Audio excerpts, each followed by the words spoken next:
develops the mind, the spirit, and the soul, and we must always cultivate the soul. The control panel's really messed up. Prepare to die! Get out of my way! Hey, are you crazy? You can do this task. You weaklings are no match for Nazi. See ya!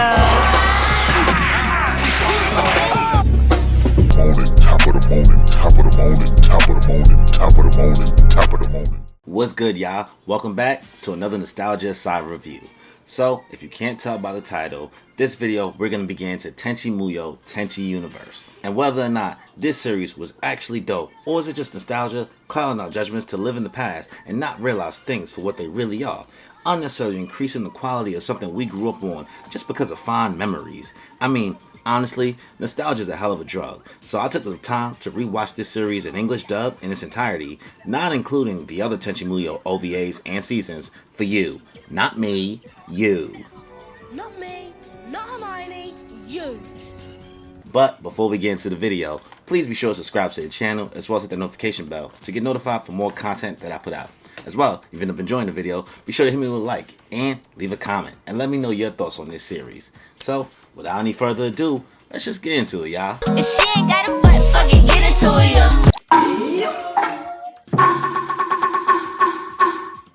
Cool, so let's get into a series that may be one of the first harem anime we've ever watched. There's plenty of slice of life anime such as Fruits Basket and Komi-san Can't Communicate, or harem building protagonists in anime such as the one from, Sword Art Online.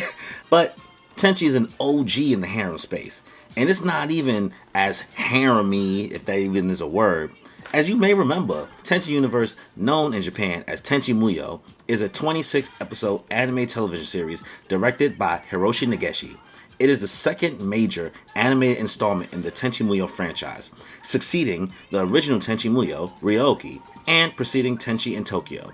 While its story is loosely based on the first 6 episodes of Tenchi Muyo Ryo-Ohki, Tenchi Universe changes the personalities of certain characters. Now I know I just said Tenchi a lot of times, and trust me, there are a lot of different Tenchi series.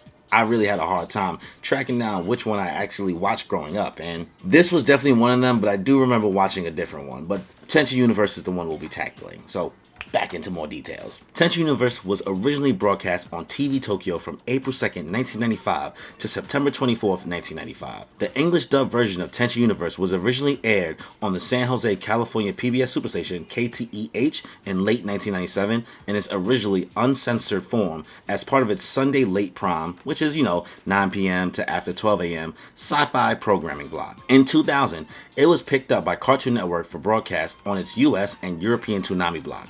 The Toonami version was edited for content and featured custom opening and closing credits. Its first airing ran the day after the conclusion of Tenchi Muyo Ryo-Ohki OVAs 1 and 2 from July 20th to August 24th, 2000. Tenchi in Tokyo began airing the next day. The fifth and final Toonami broadcast of Tenchi Universe ran from January 17th to February 21st, 2002. After Cartoon Network's rights to broadcast the show expired, the international channel picked up the rights to air the dubbed version in 2004. Both the Japanese and English versions of the Tenchi Muyo opening was performed by Sonya, and the ending, called Ginga de Chokiritsu Hoko, which means walking tall in the Milky Way or up walking the galaxy, Japanese version was performed by Ai Orikasa and Yumi Takada.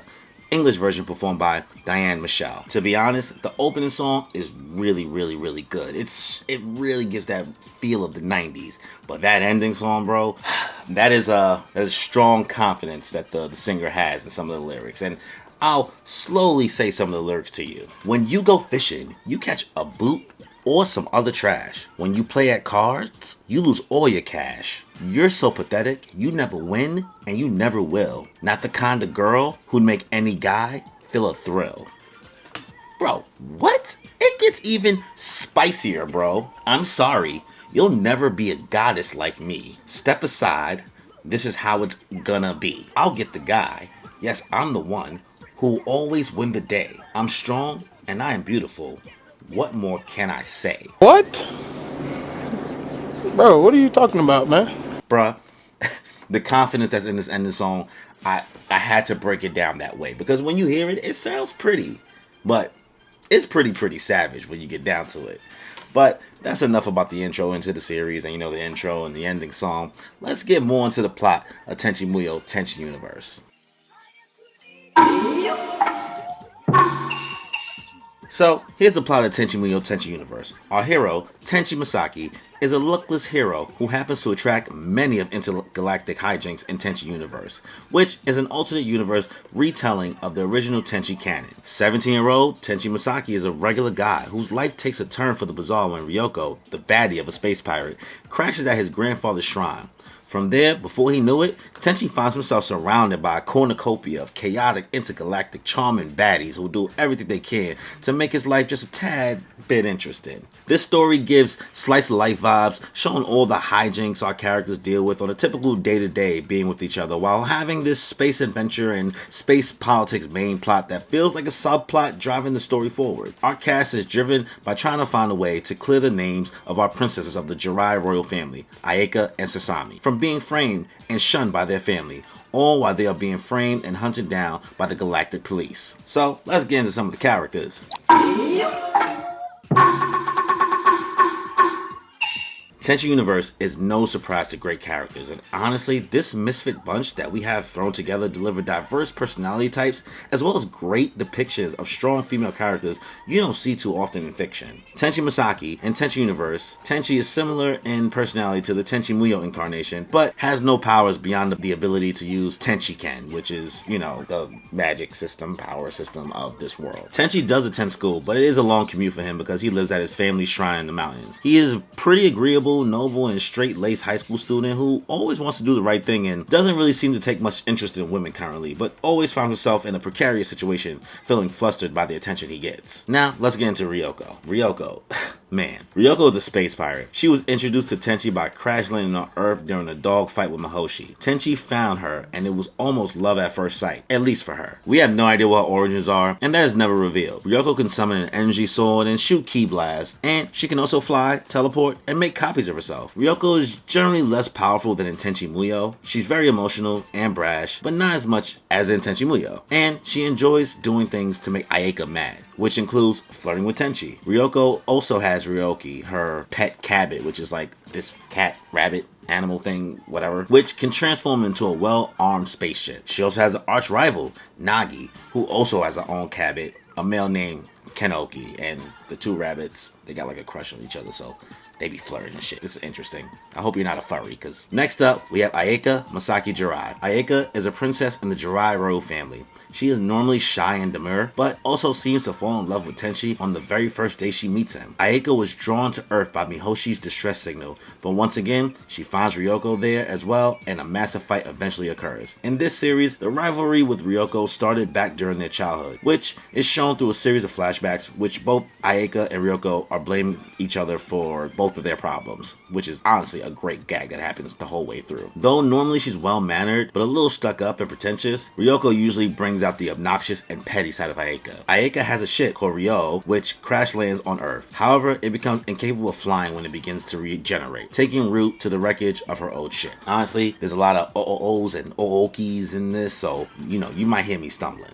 True, and yeah, that's pretty true. Next up, we have Sasami Masaki Jirai. Sasami is Ayeka's little sister and a princess of Jirai, but there is no mention of her parents. Sasami is an accomplished cook. She's a very happy character and has an innocent outlook on life and does not use any special powers. She did have her own ship, but it was soon destroyed, stranding her on Earth. She is an expert games player, especially really good at fighting video games. So if you want to, see her in Street Fighter, check her out. She might smack. Next up, we have one of my faves, Mihoshi Kuromitsu. In this series, Mihoshi is partnered with Kiyone Makabe and is a part of Galaxy Police. She is in pursuit of Ryoko until they both crash land on Earth. Mihoshi is the comic relief and a dumb and ditzy character whose constant blunders would often cause trouble for the group, especially for Kiyone. Mihoshi is a very endearing and sweet character, but her troubles that she causes for the group are on an elite level. I shit you not. The things that she causes to basically make life worse for the group is hilarious sometimes, bro. Next up, we have Washa Hakubi. Washu is what some would call a mad scientist, maybe? She was banished from the Universal Science Academy for producing weapons of mass destruction and was sent to Earth, imprisoned in the Misaki Shrine for 700 years, until she was freed during a squabble involving, Ryoko and Ayeka. Washu is an egotistical mad scientist with two dolls named A and B that pop on her shoulders, to proclaim her greatness and to cheer her on. They'd be like, Washu, you're a genius, and you can do it, Washu, etc, etc, etc. Next up, we have Keone Makabe, a first-class Galaxy police detective who graduated with the second highest marks in her year. And because of her athletic and analytical skill, commitment to police work, and responsible nature, she was deemed the cream of the Galaxy police crop and among the best of the younger generation of Galaxy police. Stuck with the unpredictable force that is Miyoshi Kuromitsu as her partner, Keone's career suffers a lot. And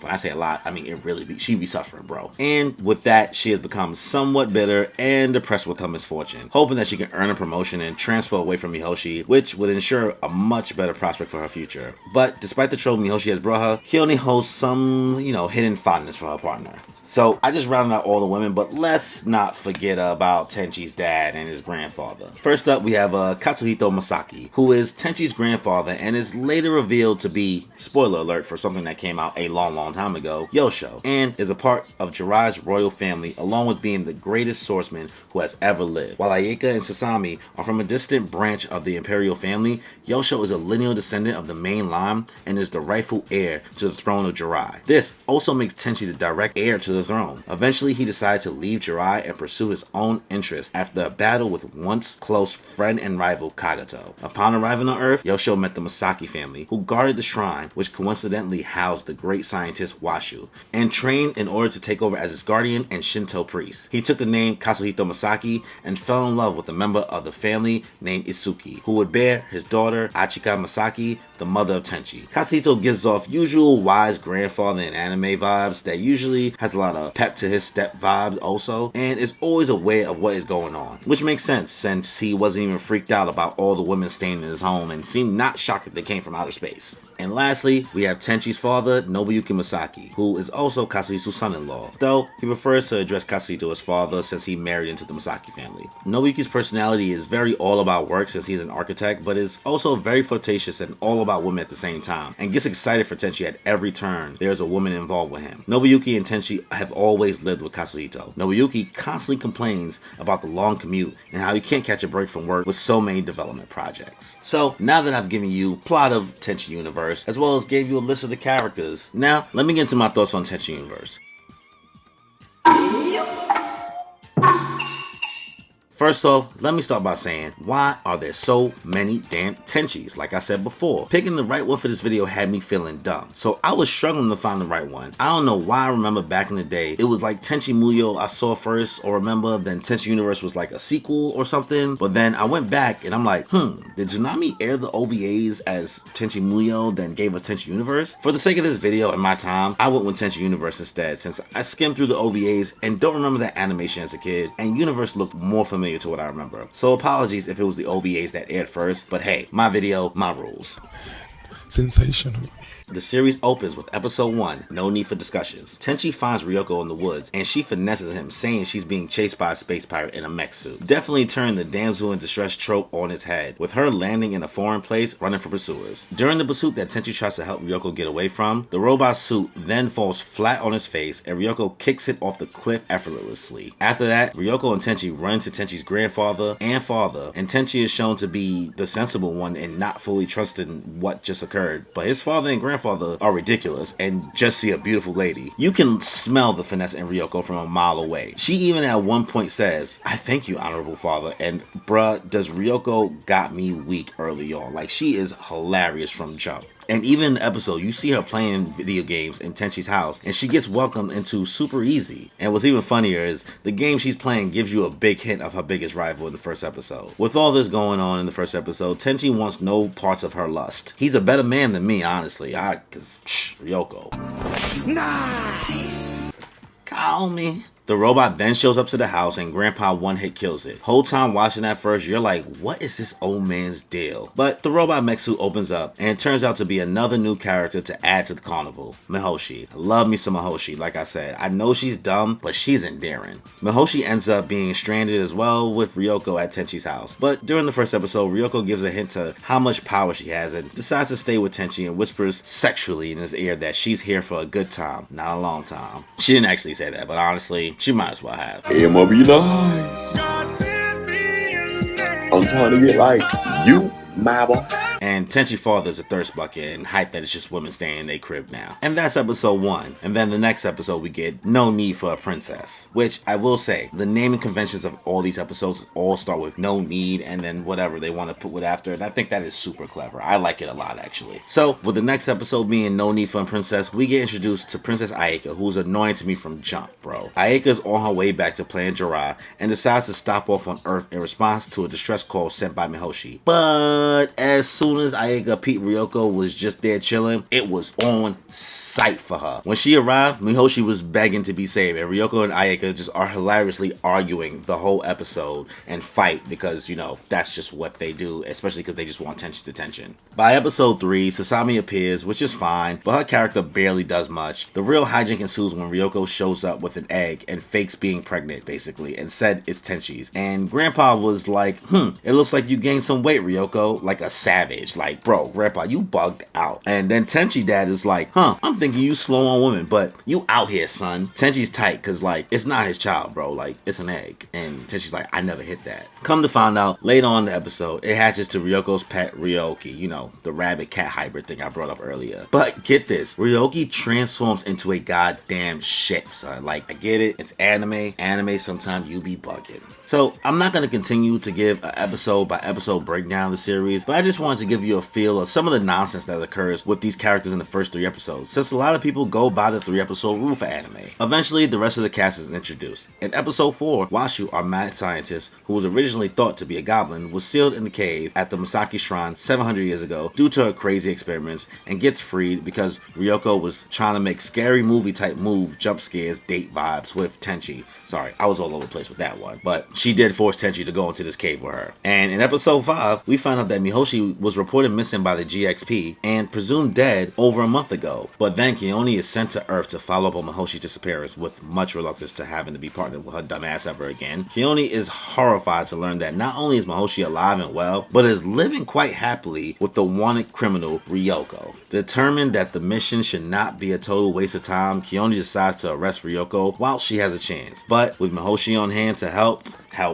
you know, Mihoshi, aka she's gonna fuck this up. And of course with Ayaka wanting to see Ryoko get locked up, she tries to assist, but it all backfires and now Keone is stuck with the crew. Honestly, most of the series, you feel bad for Keone. She is a hard-working, independent, and strong woman who has an idiot partner like Mihoshi that just makes her work life harder and personal life harder in space and on Earth. And as the series continues, I am convinced that Ryoko is from Brooklyn because if you gave her a Nike Tech sweatsuit, you would swear she's a scammer. Honestly, these characters are so well written and have great different personalities, and Tenchi is just the OD straight man, so he's whack. But it's not all fun and games for the first half of the series. There are some more darker and serious episodes like Washu's horror house at the carnival, which is kind of funny. But the rest of the episode goes back to being all jokes, so I lied. This series is just all fun and games. Same episode, it gets dark. We then watch Ayaka kick Ryoko whole booth down and then say, "How dare you" to her. Like, Ayaka is the one who fucked Ryoko's whole booth at this carnival up, kicked the whole shit down, and then told Ryoko, "How dare you? Bro, you the one who,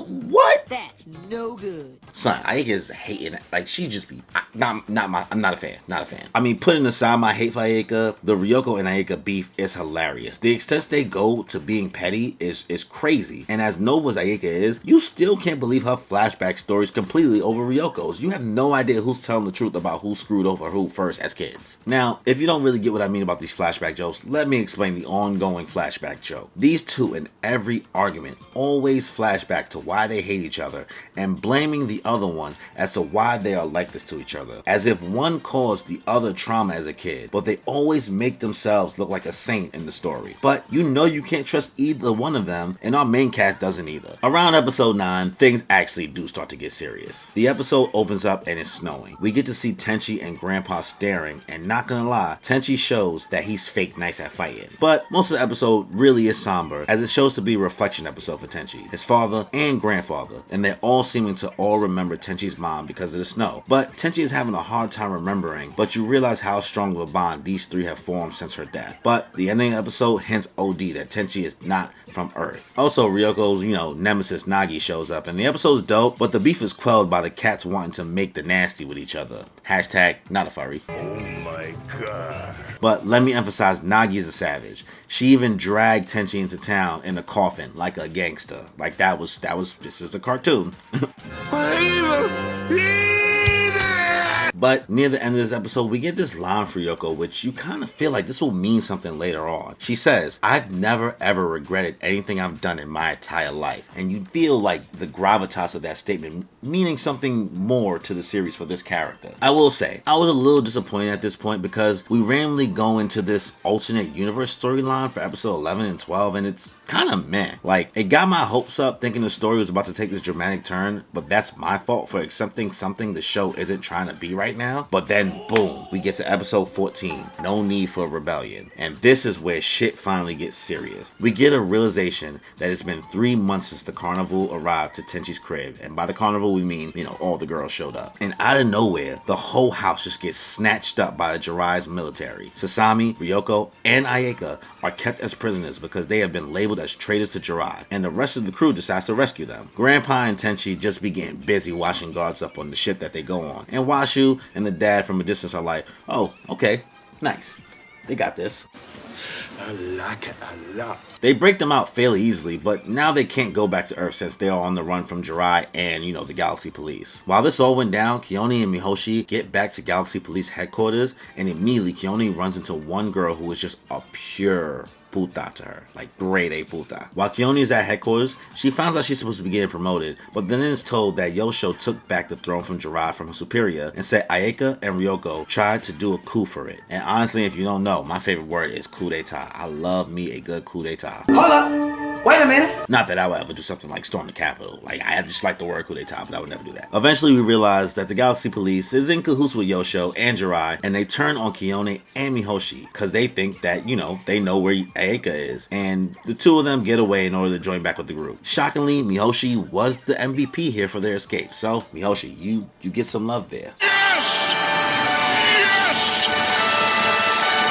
From this point on, we kind of go back into the heavy slice of life comedy type structure since we are now shown the day-to-day of how our group is living while being on the run flying through space, while also trying to figure out why this is all happening. But they also have to figure out how to make money and get food. They spent it all on a karaoke system for the house, like bozos. Like, these characters do not make good decisions ever, and it's literally hilarious. They really remind me of 30-year-old millennials currently. Just saying, we buy a lot of dumb shit. That's true. That's pretty true. You see this statue? This is dumb shit. I didn't need this. It is what it is. It is what it is. I'll say one thing. In that club brothel episode, Grandpa really showed that he's some smooth ass nigga. But, Nagi then shows up looking for info on Ryoko to fight her, and she has no idea that our crew is the one that's working in this bar because they're in disguise, and she didn't even realize, they just look like themselves. Some bounty hunter Nagi is, but... Oh, brother, this guy stinks! They all overcharged the hell out of her, and she was so mad. Like, she had no idea that she was going to get overcharged like that. You gotta love these characters. They're petty. They're real. They really feel like real characters. At one point during these episodes, the ship broke down, and they needed gas and food, and they trust Ryoko to come back with food, and she ends up drinking and gambling it all away on this vacation planet instead of making the 7-Eleven run for her starving friends on the ship. That's Ryoko. That's what she does. She lives her best life to the point where she needs to rob the location in order to get back the funds to actually have something to bring back to the squad, in which they are are tight the whole time she had them waiting and starving, not knowing what she was really doing the whole time. But they should have never trusted her anyway, because that large amount of money, you trusted Ryoko. And by the time she got back to the squad, they realized that she was being chased by fucking police again. So regular Ryoko stuff. Bullshit, bullshit, bullshit, bullshit. No drinks for me, thanks. Bullshit, bullshit, bullshit. I've been doing a lot of praising, but let me say this now. Episode 18, No Need for a Ghost, where Sasami kicks it with the ghost all episode, boring, trash, wasting my time. I don't care how hard this show tries, and I don't think they do try that hard. I do not care about Sasami. Least favorite character. Least useful character. Like, most useless character. Whatever. Useless. I don't even know why she's in this. From what I remember, she's better in the other version of Tenchi, but in Tenchi Universe, don't even know why she's here. Oh, brother, this guy stinks! But it redeems it with a good old beach episode. Because you know, anime.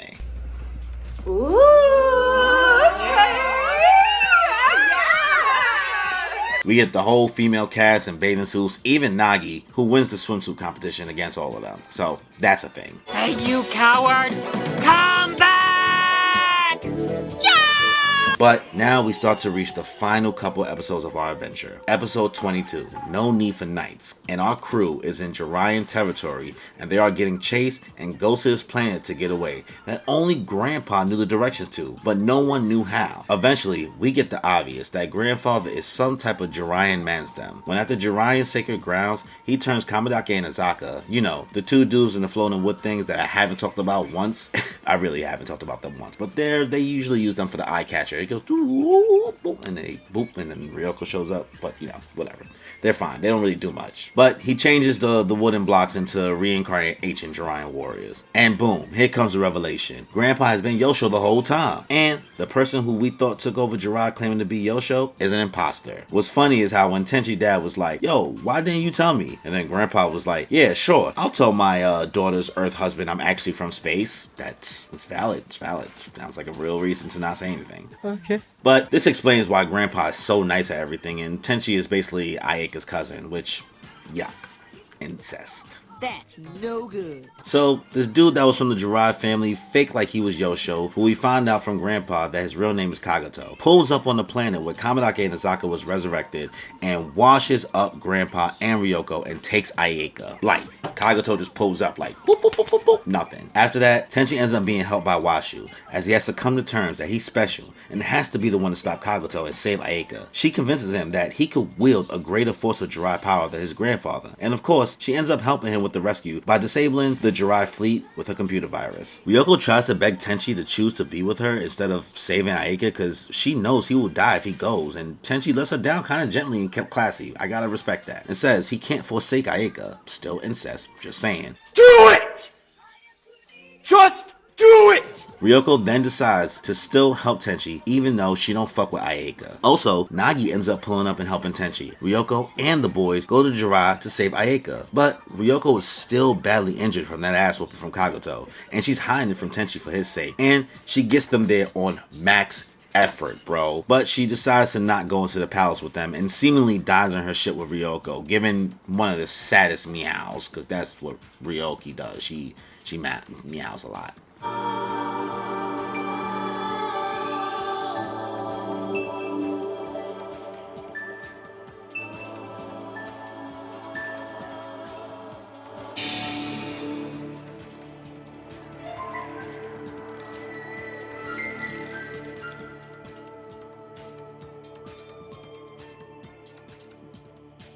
So where shall we go next? What do you think, Ryo-Ohki?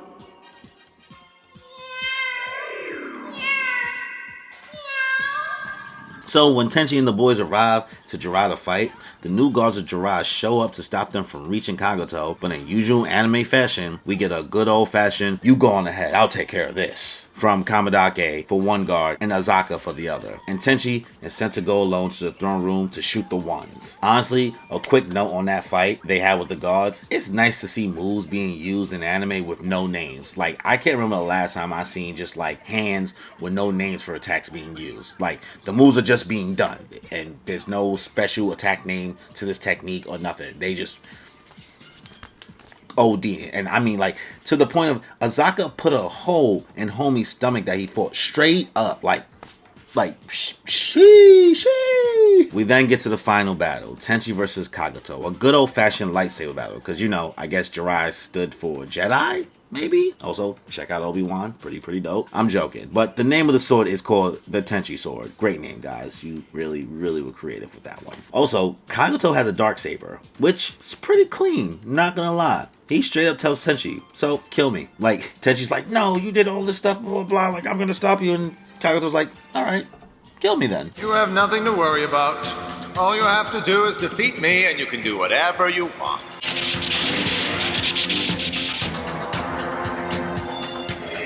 So, kill me.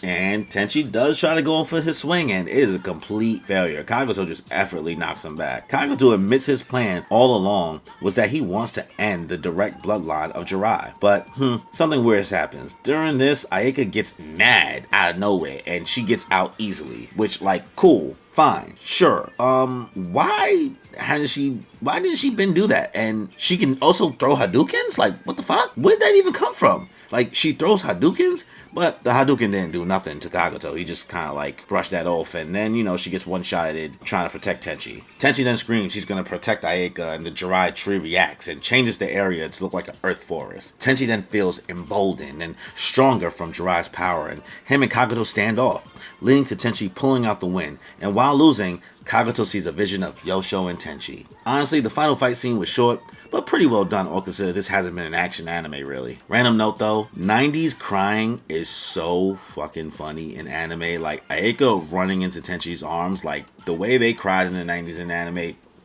not the best acting, I swear. Well, not the best voice acting. They could have done a little bit better.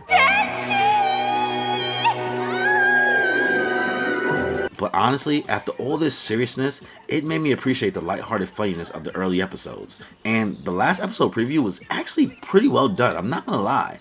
It was very somber and was really giving you like, hey, this is the final goodbye, like heads up, this is it. The final episode is titled No Need for Conclusion. And it's a great wrap up to appreciate the short but sweet journey. Tenchi basically is walking around, going about his normal day-to-day school life, reminiscing about the days the girls were all still on Earth, and swearing he's seeing visions of Ryoko's ghost. Which, for a second, I really thought she was dead. But thank God Ryoko didn't actually die, because, whew, had me shook for a second with all that imagery. Cause she shows up anyway, you know, where she originally met Tenchi. Also, Ayaka runs away back to Earth to be back with Tenchi after he decides to not stay on Jirai to rule. But honestly, Ryoko deserves Tenchi. And I know she's toxic for him. I know Ryoko's toxic. But come on, incest? That's nasty, Ayaka. And plus, Ryoko has done nothing but ride out for Tenchi, honestly. She's a ride or die. And I feel like, you know, maybe Tenchi could shape her up a little bit. I'm not saying she needs to be shaped up. She's really strong on her own, but I'm just saying. Hashtag Team Ryoko. But guys, don't worry. The whole crew comes back. The final line of the series are from Ryoko telling Tenchi, I'll tell you something, my Tenchi. You know the carnival comes and goes. If you wait for a while, it'll always come back to you, Tenchi. Which honestly, wow. Chef's kiss for ending dialogue.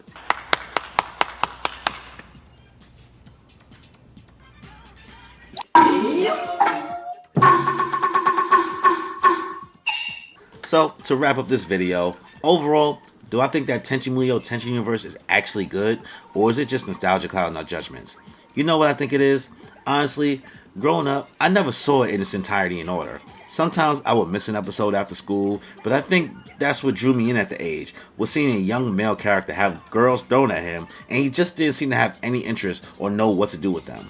It was honestly baffling at the time, but now that I watch a lot of anime, I realize it is so much more commonplace now for me to see a male anime protagonist have a whole bunch of women he's not interested in be around him all the time. It honestly could be the thirstiness of men and trying to make it seem like they are not mere mortals and they would never give into temptation, but that's neither here nor there. There are plenty of anime out now that def took inspiration from Tenchi Muyo, and it is still kind of a series that hasn't died since it has so many iterations like Tenchi in Tokyo and Tenchi Muyo War on Gemini. Tenchi Muyo as a series has evolved a lot over time.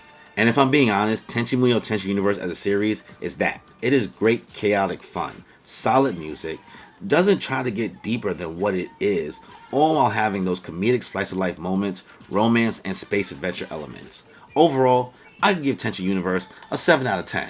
And I totally recommend checking it out if you're looking for something short and sweet to watch. It's a good time. But let me know your thoughts on Tenchi Muyo, Tenchi Universe in the comment section below. As well as you end up enjoying the video, be sure to hit me with a like.